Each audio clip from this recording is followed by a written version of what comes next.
कठोपनिषद की द्वितीय वल्ली में यमाचार्य और नचिकेता का संवाद हो रहा है। यम महाराज यम नचिकेता को समझाते हैं। तो मेरे दिमाग में चल रहा है कि इधर तमाम युवा धन क्या है, एन के एन प्रकार उसको पैसा चाहिए। श्रेय मार्ग प्रेम मार्ग के बारे में इसमें बता रहे हैं, उसमें भेद बता रहे हैं। श्रेय क्या है, जो श्रेष्ठ है, जो हमें आनंद देने वाला है, जिससे हमारी आत्मा आनंदित होती है, उसको श्रेय है। और प्रेय क्या है, जो भौतिक सुविधाओं में लग जाते हैं, ये प्रेय मार्ग कहा है। इसको लेकर के इसमें चल रहा है कि दो मार्ग बता रहे हैं, दोनों में कौन सा अच्छा है। तो नचिकेता कोई क्यों नहीं बन पा रहा है। जो तेन तेन भुंजीता की बात आती है, अभी हम सब लोगों ने हवन किया है, यहाँ पर हवन संपन्न हो, देखिए तो आहुति इदम नमम। और उसके बाद यहाँ जरूर देखते हैं कि जैसे मैं अपनी बात बताऊँ, देखता हूँ कि बाद में कि जब पूर्ण आहुति, शरीर भी हमारा नहीं है, शरीर इदम नमम कुछ भी नहीं हमारा है।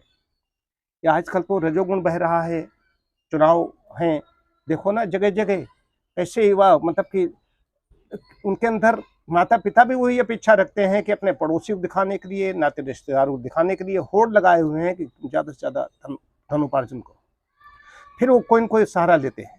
ये प्रेम मार्ग की बात आती है। श्रेय मार्ग पर चलने के लिए तैयार ही नहीं। नचिकेता दूसरे क्यों नहीं आ रहे हैं।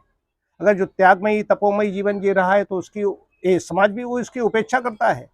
वहाँ पर जो आ रहा है, जो कोई नहीं, उसके आज आगे पीछे कुछ गनर हैं, उसके शेडो हैं, सुरक्षा व्यवस्था है, तो रजोगुण दिखाई देता है, सतोगुण दबा पड़ा हुआ है, रजोगुण ऊपर जा रहा है, इसीलिए लोग डिप्रेशन में जा रहे हैं। तो अभी कल हमारे गांव में, परिवार में, खानदान में एक ने आत्महत्या कर ली। कोई जुआ वुआ को सट्टा चल रहा है, जो जिसका उपनयन संस्कार उसी खरिया के जिशाला में हुआ था कुछ वर्ष पहले, 18 में। उसके बाद में आजकल ये होड़ लगी हुई है कि इनके पैसा करोड़पति बन जाएंगे। इसमें कुछ जुआ सट्टा मैं नहीं जानता क्या होता है, फोन पर कुछ खेलते हैं लोग। उसमें यह है कि युवा धन कैसा जा रहा है। तो माता पिता स्वयं उनको ऐसी चीज नहीं देते। शुरू में पैसा पैसा पैसा, विद्वान व्यक्ति घर में आएंगे नहीं, श्रेय मार्ग प्रेम मार्ग के बारे में बताएंगे नहीं। तो यमाचार्य इतने प्रसन्न होते हैं। छोटा बच्चा होता है, जैसे आपका ही बच्चा है छोटा, यदि आप उससे कहो कि वो तो अच्छी चीज मांगना चाहेगा, नहीं हम तो मोटरसाइकिल चलाएंगे, हम तो कार चलाएंगे, तो क्या आप उसको दे दोगे? नहीं दोगे। इसी प्रकार से छोटा बच्चा समझ करके यमाचार्य उसको धीरे धीरे छोटी छोटी चीजें दे। तुम हाथी ले लो, घोड़े ले लो, राजपाट बहुत बड़ा सारा सब वैभव, तुम ये सब ले लो, लेकिन ये आगे मत पूछ नचिकेता, आगे मत पूछ। लेकिन कहता नहीं, ये सब नहीं चाहिए। न वित्तेन तर्पणीय मनुष्यो, ये वित्त से, घोड़ा गाड़ी, इनसे सबसे कभी कोई तृप्त नहीं होता। हमें महाराज ये नहीं चाहिए। ये नचिकेता कह रहा है, छोटा बच्चा कह रहा है। तो इसका मतलब यह नहीं है कि कोई वृद्ध हो तभी ये समझेगा। बच्चा भी उसको समझ सकता है, उसके जन्म जन्मांतरों के संस्कार ऐसे आते हैं, वो भी समझ सकता है। अब बूढ़ा भी नहीं समझ सकता है। तो शेम मार्ग प्रेम मार्ग के बारे में बता रहे हैं महाराज यम कि ये कहते हैं श्रेय तथा प्रेय क्या है। ये द्वितीय वल्ली का द्वितीय जो मंत्र है, श्रेय तथा प्रेय, ये दोनों भावनाएं मनुष्य के सामने आती हैं। धीर पुरुष इन दोनों की परीक्षा करता है, छानबीन करता है। धीर पुरुष वो है जो कोई काम जल्दी में नहीं करता, तत्काल फल नहीं देखता। वो प्रेय की अपेक्षा श्रेय का ही वर्णन करता है। मंद बुद्धि व्यक्ति योग क्षेम कुशल मंगल सुख चैन के लिए, आराम में जीवन बिताने के लिए प्रेय का वर्णन करता है। धीर व्यक्ति श्रेय का वर्णन करता है। और आजकल समाज में भी यही प्रचलित है। जिसने धता पढ़ा करके, झूठ बोल करके, कुछ भी कमीशन खोरी करके, और उसने कहा कि अरे ये आज सफल व्यक्ति है, उसको सफल व्यक्ति समाज कह रहा है। तो समाज में कैसे लोग हैं?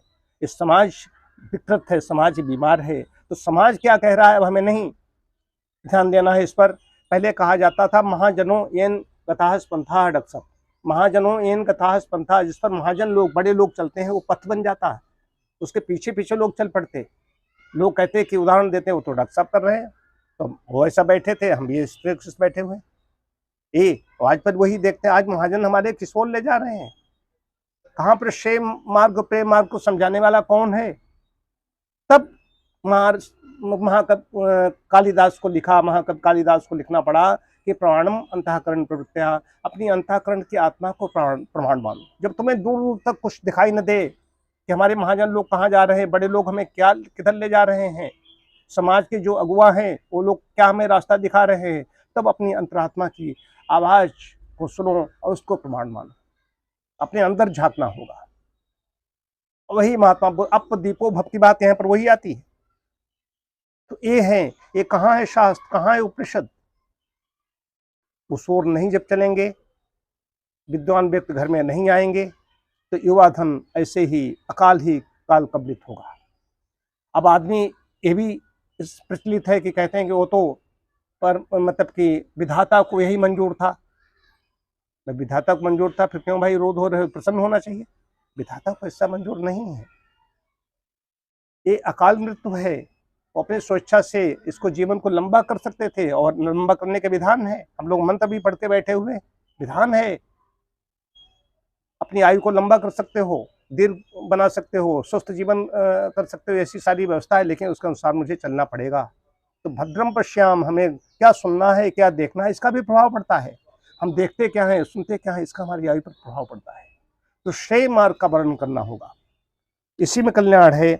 और वैसे ही हम स्वयं जिएं और लोगों को शिक्षा दें।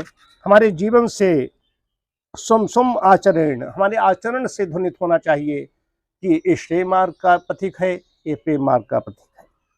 इस पर वो खूब कि कहता है कि अविद्या ये नहीं, कि अविद्या में फंसे हुए हैं संसार के लोग, अविद्या में फंसे हुए हैं, सांसारिक भोगों में पड़े हुए अपने को घोर और पंडित मानते फिरते हैं। अविद्या में टेढ़े रास्तों से इधर उधर भटकते हुए ये मूड ऐसे जा रहे हैं जैसे अंधा अंधे को रास्ता दिखा रहा हो। ये एम और नचिकेता का संवाद हो रहा है यहाँ पर।